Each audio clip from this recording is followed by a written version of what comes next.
Dios te bendiga, querido hermano. Mi nombre es Taylor Medina, esto es Arminianismo Moderno y el día de hoy vamos a hacer un video interesantísimo. Vamos a hablar sobre Miguel Servet, mártir o hereje.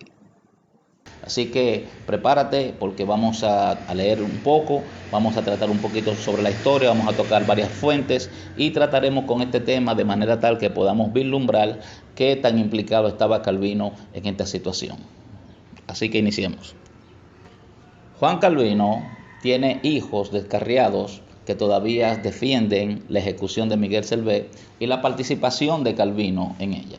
Sin embargo, la mayoría de los calvinistas de hoy admiten que Calvino se equivocó en el asunto de Servet y algunos calvinistas de hoy están dispuestos a admitir que Calvino pecó y que el calvinismo lleva consigo esta carga. La respuesta ejemplar a la muerte de Servet fue promulgada por los calvinistas ginebrinos que instalaron un monumento a Miguel Servet el 27 de octubre de 1903 en la puerta de Champer en Ginebra, que fue intencionalmente en el 350 aniversario del día de la ejecución de Servet en el mismo lugar donde Servet fue quemado vivo en la hoguera.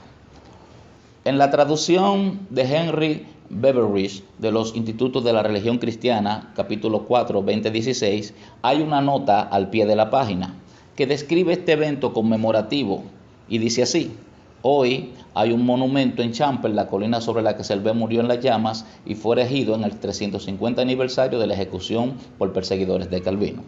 También el erudito de Calvino, Ronald Wallace, proporciona una descripción y traducción de este monumento a Servet. En 1903, un comité de las iglesias reformadas estableció un monumento de granito a Servet en el lugar de su muerte e inscribió lo siguiente: hijos respetuosos y agradecidos de Calvino, nuestro gran reformador, pero condenando un error de su siglo y creyentes firmes en la libertad de conciencia según los verdaderos principios de la Reforma y del Evangelio, hemos erigido este monumento expiatorio. El monumento de Servet y su inscripción grabada proporciona una respuesta modelo para que los calvinistas lo sigan hoy en día, porque los calvinistas de Ginebra se identifican como herederos y admiradores de la vida y obra de Calvino, pero estos calvinistas también admiten que Calvino cometió un error grave al participar en la pena capital de Servet, y ellos reconocen una culpa compartida en las acciones cometidas por Juan Calvino. Los calvinistas de Ginebra proporcionan una respuesta modelo que los calvinistas de hoy pueden admirar e imitar. El monumento de Servet también es un recordatorio tangible de que los verdaderos calvinistas no absuelven a Calvino de toda culpa en la muerte injusta de Servet, ni defienden vergonzosa muerte la muerte de Servet o de cualquier hereje hoy. Cada vez que escucho a un supuesto calvinista hacer una horrible defensa de la quema de Servet o de cualquier hereje, recuerdo el monumento en Champer y los contritos calvinistas de Ginebra que levantaron este monumento en 1903 y creen que estos supuestos calvinistas de hoy traicionan la vida y obra de Juan Calvino y traen vergüenza y deshonra al calvinismo y a los calvinistas en todas partes. Como podemos ver, los calvinistas de Ginebra reconocen la implicación de Calvino en el vil asesinato de Servet. No sé cómo los calvinistas modernos tienen todavía el valor de poder negar algo que es evidente, ya que las pruebas son sumamente contundentes. Ahora en esta parte vamos a ver cómo Calvino contradijo su propia teología. Aunque parezca mentira, la teología de Juan Calvino es un juicio sobre las acciones de Calvino en la ejecución de Servet, porque la propia teología de Calvino prohibía la ejecución de herejes. En la edición latina de 1543 de los Institutos de la Religión Cristiana de Juan Calvino, la misma edición que le dio a Miguel Servet cuando se encontraron cara a cara en 1546, Calvino enseña que el castigo más severo con el que se debe ejecutar a un hereje es la excomulgación y que la espada, especialmente en la pena capital, no debe usarse contra herejes para que la iglesia no se convierta en un hazmerreír. Pero paradójicamente, Calvino cumplió tristemente su propia profecía al participar en la ejecución de Servet, y esto ha dejado una mancha negra en Calvino y el calvinismo hasta el día de hoy. Bruce Gordon dijo que para muchos la ejecución de Servet en Ginebra ha definido la reputación póstuma de Calvino. Ford Lewis Butler traduce esta sección del Instituto capítulo 4, 2016 de la siguiente manera. Primero, este es el objetivo de la jurisdicción eclesiástica, que se recitan las ofensas y que se borre cualquier escándalo que haya surgido en su uso. Deben tener en cuenta dos cosas: que este poder espiritual esté completamente separado del derecho de la espada. En segundo lugar, que no sea administrado por decisión de un solo hombre, sino por una asamblea legítima. Ambos se observaron cuando la iglesia era más pura. Y cita 1 Corintios 5, del 4 al 5. Ahora bien, los santos obispos no ejercían su poder mediante multas o cárceles u otras penas civiles, sino que usaban únicamente la palabra del Señor como correspondía para el castigo más severo de las iglesias. El rayo final, por así decirlo, es la excomulgación, que se usa solo en caso de necesidad. Ahora, esto no requiere fuerza física, sino que está contento con el poder de la palabra de Dios.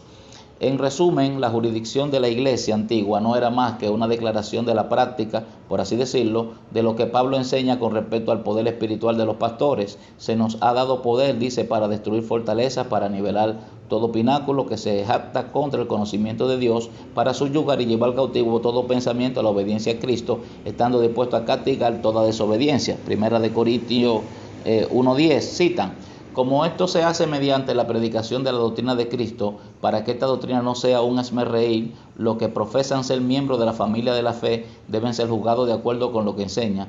Eso no se puede hacer a menos que se una el ministerio, el derecho de llamar a aquellos que deben ser amonestados en privado o corregidos, más severamente también el derecho a excluir de la comunión de la cena del Señor a aquellos que no puedan ser recibidos sin profanar este gran ministerio. Entonces podemos decir que Juan Calvino se desvió de su propio sistema teológico a medida que se intensificaba su conflicto con Miguel Servet. Después de que Calvino conoció a Servet cara a cara en 1546, escribió un tratado separado sobre los escándalos en 1550, que argumentó que el magistrado estaba justificado al ejecutar herejes que dañaban la reputación de la iglesia o el Estado, e incluía una condena de páginas completas de Servet. Otra desviación fue en la edición latina definitiva de 1559 de los Institutos de la Religión Cristiana, publicada 6 años después de la ejecución de Servet, donde Calvino agrega este comentario final que retrata parcialmente de sus limitaciones para castigar a los herejes. Por lo tanto, mientras Pablo dice en otro lugar que no nos corresponde juzgar a los extraños, 1 Corintios 5:2, somete a los hijos de la iglesia a censura para castigar sus juicios, y luego da a entender que entonces había juicios en vigor, de lo que ninguno de los creyentes era inmune. Institutos, capítulo 4, 20-16, la edición de 1559. Como podemos ver, Calvino en un principio era totalmente contrario al hecho de que los herejes sean ejecutados solamente por su idea. Luego él tuvo un cambio radical al tener un encuentro con Miguel Servet. Ahora vamos a pasar a Philip Schaff, Historia del Cristianismo, volumen 8, capítulo 16, quien es el historiador más grande que tiene la iglesia, ya que sus volúmenes de libro cubren todo el periodo y la historia de la iglesia. Y con este libro de Philip Schaff vemos que él tiene suficientes fuentes, las cuales está bien documentado, y trata el tema de una manera honesta, sin tener que tergiversar nada, reconociendo los hechos y las implicaciones de Calvino en este asunto de Servet. Ahora vamos a leer un extracto de Historia del Cristianismo de Philip Schaff, quien es calvinista y quien tiene por lo menos la recopilación más amplia y más grande sobre el cristianismo. Es básicamente el mejor historiador cristiano, y quien nos presenta en su volumen 8, capítulo 16, el conflicto de Calvino y de Servet.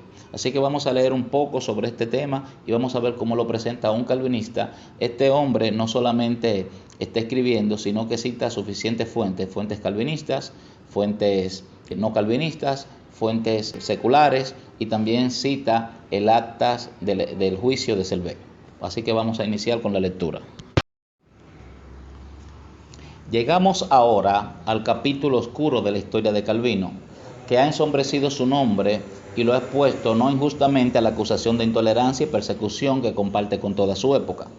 La quema de Servet y el decretum horrible son suficientes a juicio de una gran parte del mundo cristiano para condenarlo a él y a su teología, pero no pueden destruir el fundamento rocoso de sus raras virtudes y méritos duraderos. La historia solo conoce un ser sin mancha, el Salvador de los pecadores. La grandeza y la pureza humana están marcadas de debilidad que prohíben la idolatría. Los cuerpos grandes proyectan grandes sombras, y las grandes virtudes a menudo van acompañadas de grandes vicios. Calvino y Servet, qué contraste. Los hombres más maltratados del siglo XVI, y sin embargo son antípodas directas entre sí en espíritu, doctrina y objetivo. El reformador y el deformador, el campeón de la ortodoxia y el arquetipo, el arquitecto maestro de la construcción y el arquitecto maestro de la ruina, reunidos en un conflicto mortal por el gobierno o la ruina. Ambos eran hombres de brillante genio y erudición, ambos enemigos mortales del anticristo romano, ambos entusiastas de la restauración del cristianismo primitivo, pero con visiones opuestas de lo que es el cristianismo. Eran de la misma edad, igualmente precoces, igualmente audaces e independientes, y dependían de fuerzas puramente intelectuales y espirituales. Uno, siendo un joven de 27 años, escribió uno de los mejores sistemas de teología y reivindicaciones de la fe cristiana. El otro, cuando apenas tenía más de 20 años, se aventuró en el intento de desarraigar la doctrina fundamental de la cristiandad ortodoxa. Ambos murieron en la flor de la madurez, uno de muerte natural y el otro de muerte violenta. Las obras de Calvino están en todas las bibliotecas teológicas. Los libros de Selvé se encuentran entre las mayores rarezas. Calvino dejó tras de sí iglesias florecientes y su influencia se siente hasta el día de hoy en todo el mundo protestante. Selvé falleció como un meteoro, sin secta, sin púpila, sin embargo todavía denuncia elocuentemente desde su funeral el crimen y la locura de la persecución religiosa.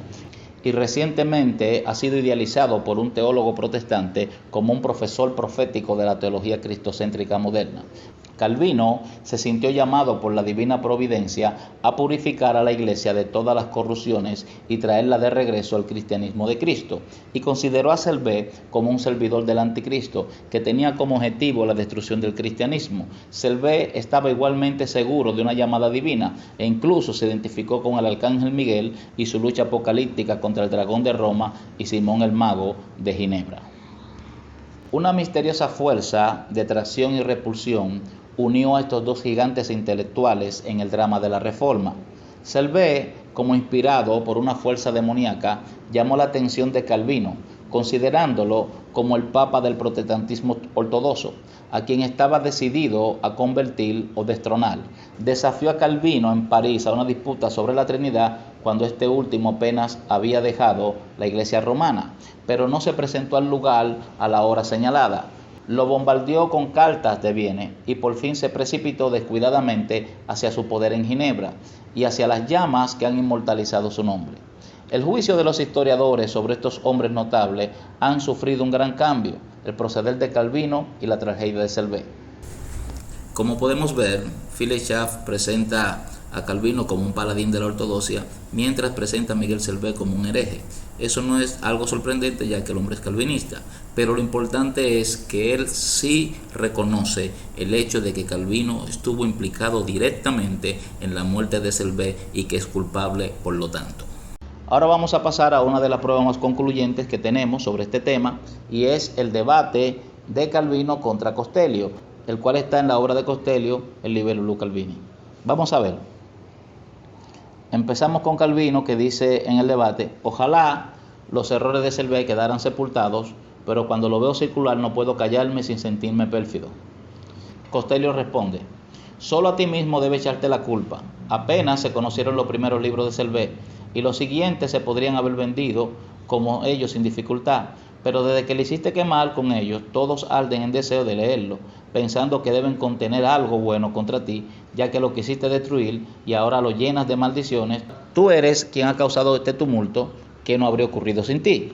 Calvino, quieres matar a todos los herejes y tienes portales a quienes disienten de él. Su programa sería exterminar a todos los papistas, luteranos, zwinglinianos, anabatistas, etcétera, que queden solo calvinistas, judíos y turcos, pues a esto los exime. Ahora Calvino le responde y dice: otro fanático llama a Selvé su mejor hermano y con tal motivo niega que los herejes deban ser castigados, puesto que cada cual se forja el sentido de la escritura a su antojo, ya que la verdad cierta se oculta entre nubes. Costello le responde: se enfada de que alguien declare oscura la escritura, la cree él muy clara, pero va contra su inglio, que la considera oscura, e incluso de sí mismo, que escribe tantos comentarios para explicar algo tan claro. Esta es la respuesta de Costello. Luego dice Calvino, Selvé, tan buen intérprete, prefiere destruir la fe en los corazones de los hombres que castigar a los que transmutan. Costello responde, no la destruye en los corazones de los hombres quien quiere que el castigo de los herejes sea distinto hasta la vuelta del juez, a no ser que me muestres que es Cristo mismo quien acusa. Cuando él manda dejar la cizaña hasta el tiempo de la siega, tampoco rechaza toda idea de castigo quien propone que los herejes sean castigados por Dios cuando él lo decida y no prematuramente por los hombres. Calvino responde, ¿qué va a ser de la religión? ¿Por qué señales podrá ser reconocida la verdadera iglesia? ¿Qué va a ser de Cristo mismo si la doctrina religiosa es incierta y equívoca? Costello le responde, la religión debe basarse en creer con seguridad las cosas que se esperan, no en las cosas que se conocen, como Abraham, que fue llamado para salir y obedeció, sin saber a dónde iba, pero su fe era cierta porque Dios era fiel a sus promesas. La iglesia verdadera debe reconocer por el amor que precede de esa fe, cuyos preceptos son ciertos. En esto conocerán todos que sois mis discípulos, si os tenéis amor los unos a los otros.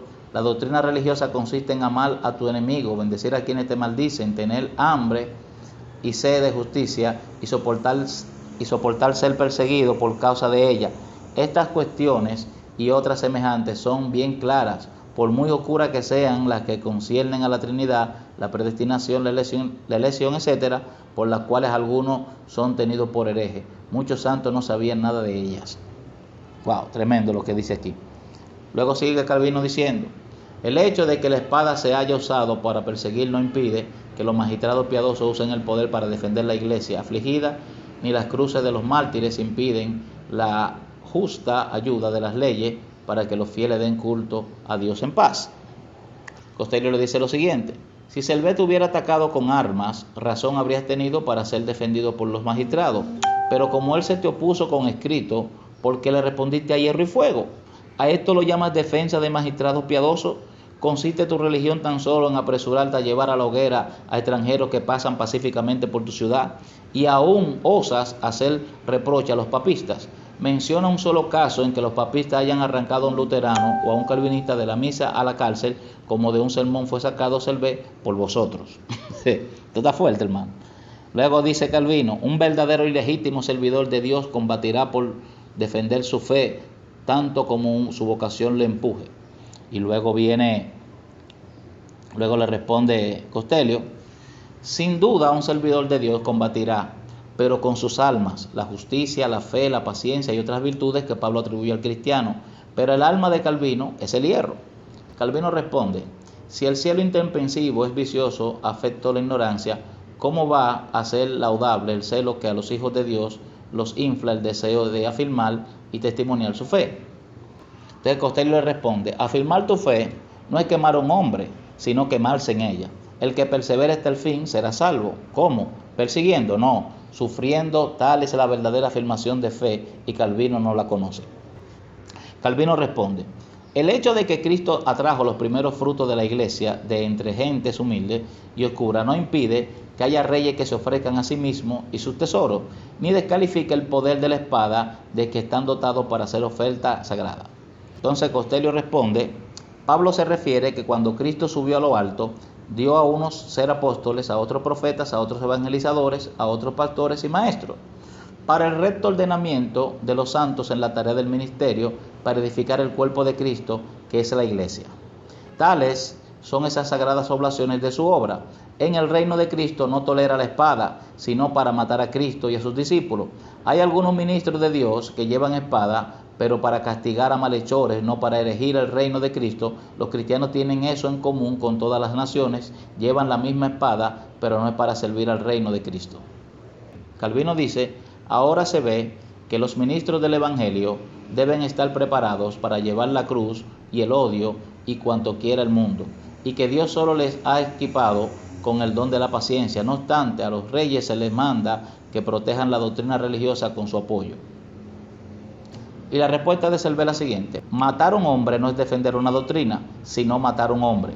Cuando los ginebrinos mataron a Selvé, no defendieron una doctrina, mataron a un hombre. Defender una doctrina no es competencia del juez, sino del maestro. ¿Qué tiene que ver la violencia con las ideas?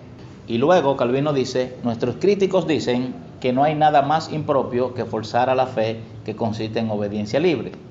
Y Costello le responde, nadie puede venir a mí si no lo trae el Padre que me ha enviado. Estos perseguidores quieren que los magistrados traigan a los hombres que rehúsan ser llevados por Dios, como si el magistrado pudiera lograr más que Dios. Luego Calvino dice, una persona ordinaria sin poder sobre la vida y la muerte no sería inocente si permitiera que su casa se profanara con sacrilegio. ¿Cuánta mayor cobardía será la de un magistrado que se hace de la vista gorda ante violaciones desenfrenadas de la religión? Costello responde, eso es más retórico que cristiano. ¿A qué llama Calvino violación desenfrenada de la religión? Selvé negaba que los niños deben ser bautizados. ¿Lo creía Selvé o no? A esta creencia la llama Calvino sacrilegio desenfrenado. ¿Con qué derecho? Un sacrilegio desenfrenado se supone que es un pecado consciente, pero Selvé, si es que en eso pecó sin saberlo. Y entonces Calvino, ¿lo mataste porque creía eso o porque lo decía? Si lo mataste porque lo dijo, lo mataste porque decía la verdad, porque para cada uno verdad es decir lo que sinceramente cree, aunque esté en error. Pero si lo mataste porque lo creía, entonces lo que debiste hacer era enseñarle a creer de otra manera y mostrarle por las escrituras que quienes yerran y creen como él incorrectamente según tú deben ser exterminados. Luego Calvino dice, si el Hijo de Dios expulsó del patio del templo a quienes con pretexto religioso vendían víctimas para el sacrificio, ¿por qué los magistrados religiosos no pueden usar la espada que se les ha encomendado para apremiar a los pérfidos apóstatas que profanan y violan el templo de Dios con escandalosa contumelia?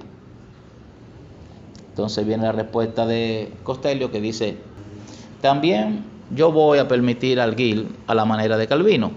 Si el Hijo de Dios no condenó a la adúltera, ¿por qué el magistrado condena a los adúlteros? Si Calvino me responde que Cristo no era juez de adulterios, diré lo mismo en relación a los azotes con que expulsó a los mercaderes. No había ley para ello, y si Cristo hubiera actuado como un magistrado, debería haber seguido la ley. No había ley de que se debía fustigar a los cambistas del templo, mas aún así Cristo los arrojó, pero no los mató. Y si los arrojó con sus propias manos, el magistrado debería hacer lo mismo y no dejar la ejecución a la tarea del verdugo. Si Cristo los sacó con sus manos de un templo de piedra, que el magistrado haga lo mismo. Calvino dirá que aquel templo era figura del no hecho de piedra, es decir, figura del corazón del hombre. Y con el mismo derecho responderé que el látigo hecho de cordeles era figura del látigo espiritual, es decir, figura de la palabra de Dios, palabra que está encomendada no al magistrado, sino al ministro espiritual. Y si Cristo no mandó que los cambistas fueran arrojados del templo por un magistrado y no se prestó a ser acusado ante él, sino que los arrojó con sus propias manos, entonces Calvino, que se arroga a ser vicario de Cristo, no debería haber enviado a Selvé a un juez para encarcelarlo y matarlo, ni haber usado a su cocinero como delator, sino que debió eliminar a Selvé con sus propias manos, con su propia alma, con su espada. Y luego Calvino dice, infectan a las almas con el veneno de doctrinas depravadas, hay que alejar de sus cuerpos la espada. Costello responde, el envidioso, el avaricioso o el soberbio infecta las almas y las corrompe con palabras y mal ejemplo, pero la espada no tiene poder contra ellos. Luego dice Calvino, tendrá que ser destrozado todo el cuerpo de Cristo para que un miembro podrido quede intacto. Costello le responde, matar a un hombre no es apuntar un miembro. Cuando se mata a un hombre no se le amputa del cuerpo de Cristo, sino de la vida del cuerpo. De lo contrario, si la muerte del cuerpo fuera una amputación, todos los que mueren serían amputados de la iglesia. Como pudimos ver, este es el debate entre Calvino y Costello, y es un debate de cartas que se utilizaba en ese momento, en ese tiempo, y vemos a Costello acusando directamente a Calvino de haber sido artífice del asesinato de Selvé. Lo que también llama la atención es que Calvino nunca niega esa acusación, pero también aparentemente él se jacta del hecho de que Selvé haya sido asesinado de la manera que fue. Entonces vemos claramente que tenemos una evidencia en la mano, no solamente de una acusación directa en su tiempo a Calvino, porque si Calvino hubiese sido inocente, él mismo se hubiese defendido en ese momento, y no hubiese visto un mejor momento para defenderse a una falsa acusación. Pero vemos que él nunca se defiende, sino que él simplemente lo que trata de justificar el hecho de la muerte de Selvé.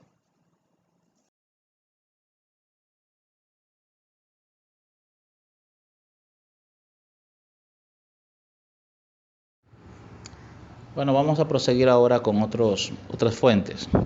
En la página 327 del libro de los herejes de Walter Ney, él dice lo siguiente sobre la ejecución de Selvé. Alrededor de los pies de Selvé se puso madera semiverde y se le colocó sobre su cabeza una tiara, espolvoreada con azufre. No más de 30 minutos darlo por muerto en semejante fuego, mientras que otros relatos aseguran que fueron 3 horas. Cuando lo llevaban para ser ejecutado, Farel, el amigo personal de Calvino, caminaba junto al hombre condenado y mantenía una constante ataque verbal con tal insensibilidad a lo que Selvé podría estar sintiendo. Todo lo que él tenía en mente era arrancar del prisionero un reconocimiento de su error teológico. Unos minutos después de esto, Selvé dejó de responder, lloró en voz baja para sí mismo. Cuando llegaron al lugar de la ejecución, Farel le dijo a la muchedumbre expectante: aquí ustedes pueden ver cuánto poder posee Satanás. Cuando tiene a una persona bajo su dominio, este hombre es un distinguido erudito y él quizás creyó que estaba actuando correctamente, pero ahora Satanás lo posee completamente, como podría también poseerlo a ustedes si cayeran en sus trampas. Cuando el ejecutor empezó su trabajo, Selvé susurró con voz temblorosa: oh Dios, oh Dios. El frustrado Farel exclamó exaltado: ¿no tienes nada que decir? A lo que Selvé respondió: ¿qué otra cosa podría hacer sino hablar con Dios? Entonces fue levantado y colocado en la hoguera y encadenado a las estacas. Una corona espolvoreada con azufre fue colocada en su cabeza. Cuando los haces de leña fueron encendidos, un lamento penetrante de horror salió de él. Misericordia, misericordia, clamaba por más de media hora. La horrible agonía continuó porque la pira se había hecho de madera semiverde y se quemaba lentamente. Y él dijo: Jesús, Hijo del Dios eterno, ten misericordia de mí, exclamó el hombre atormentado en medio de la llama. Por otra parte, sigue diciendo sobre esto mismo en la página 116 del libro de Samuel Fish, recordando las sendas calvinistas. Sin embargo, la agonía fue prolongada. Parece ser que en el caso de Selvé fue usada madera verde, por eso fue que transcurrieron 3 horas antes de que él fuera declarado muerto. Y leemos también en la página 160 del volumen 3 de Historia de la Iglesia Cristiana por Henry C. Sheldon, que Calvino y Farel vieron su negativa a retratarse solo la obstinación de un hereje incorregible y blasfemo. No obstante, debemos reconocer en él la fuerza de su convicción. Él se retrató de su primera herejía con respecto a la Trinidad, perdonó a sus enemigos y pidió perdón incluso a Calvino. Pero este hombre fue silenciado, ¿y a qué precio? El humo y las llamas que encendieron sobre el cuerpo torturado de Selvé todavía proyectan una luz tenebrosa sobre la figura de Calvino. Y dice en la página 214 del libro de Roland Bainton, Hereje atrapado: en ninguna parte de la Biblia podemos ver algo como esto. El ladrón agonizante, el carcelero de Filipos y Cornelio fueron todos salvos por una fe muy básica y confianza obediente en Jesús. La Biblia declara en Hechos 2:21 y Romanos 10:13 que todo aquel que invocara el nombre del Señor será salvo, al igual que está registrado en Lucas 23:42-43, que cuando el ladrón le dijo a Jesús: acuérdate de mí cuando vengas en tu reino, entonces Jesús le dijo: de cierto te digo que hoy estarás conmigo en el paraíso. A pesar de todo esto, Farel consideró que Selvé no había sido salvo al final de su vida. Y leemos en la página 326 del libro de los herejes de Walter Ney: así como las autoridades católicas romanas en 1014-15 quemaron a John Hus en la estaca por razones doctrinales, Juan Calvino de manera similar quemó a Miguel Selvé en la estaca. Sin embargo, muchos teólogos e historiadores se preguntan: ¿pero fue realmente la doctrina el único problema? ¿No sería que había otra razón, una razón política? Eso lo deja ahí en interrogante. Aquí vimos como todos estos autores, Walter Ney, Sheldon y Samuel Fish, dicen lo mismo todos, todos caen en el mismo punto, en el hecho de que Calvino es culpable de la muerte de Selvé, de ese vil asesinato. Calvino es culpable. Vamos a seguir buscando pruebas y mostrando la complicidad de Calvino y su culpabilidad en este caso. Ahora vamos a llamar a un testigo hostil para que testifique en contra de Calvino. ¿Y quién es el testigo hostil? El mismo Calvino, quien estará testificando en este tiempo en contra de sí mismo a través de sus escritos, mostrando que él sí estuvo implicado, que él sí fue culpable y que sí él tenía la intención de que Selvé fuera asesinado vilmente como lo lograron. Juan Calvino escribió un libro tratando de justificar la muerte de Miguel Selvé, el horrendo asesinato, el horrendo crimen que ellos cometieron, y él escribió lo siguiente, en un tratado de ese libro dice lo siguiente: ¿y qué crimen fue el mío? Si nuestro concilio, a mi exhortación, es decir, la exhortación de Calvino, a mi exhortación ciertamente, pero de conformidad con la opinión de varias iglesias, se venga de sus execrables blasfemias. Dejemos que Baduino abuse de mí todo el tiempo que quiera, siempre que a juicio de Melanchón la posteridad me deba una deuda de gratitud por haber purgado a la iglesia de un monstruo tan pernicioso. Como ustedes pueden ver, damas y caballeros, Calvino acaba de acusarse a sí mismo, pues él acaba de admitir que él fue básicamente la mente maestra detrás del horrendo crimen de Miguel Selvé. Dios te bendiga, espero que el video haya sido de bendición. Este video, la intención es realmente que tú puedas informarte de la verdad, que no te dejes engañar, ya que muchos calvinistas quieren negar la realidad vendiendo una bola de humo, diciendo que Calvino fue inocente, donde hemos visto no solamente pruebas de calvinistas y no calvinistas, sino que el mismo Calvino se autoacusa, declarando que él fue quien exhortó para que Miguel Selvé fuera asesinado de la manera que lo fue. Lamentablemente tenemos muchos hermanos que no conocen de historia, que no han leído Biblia, que no han leído un libro de historia de la iglesia y están opinando sobre estos temas, tergiversando la verdad y poniendo a Calvino en un pedestal que no puede estar. Ahora nos queda a nosotros seguir difundiendo esta verdad, así que comparte este video para que alguien pueda conocer la verdad de este tema. Haremos otro video donde estaremos hablando de otros temas similares, así que prepárate porque lo que viene es bueno. Dios te bendiga y muchas gracias por tu ver este video hasta este punto.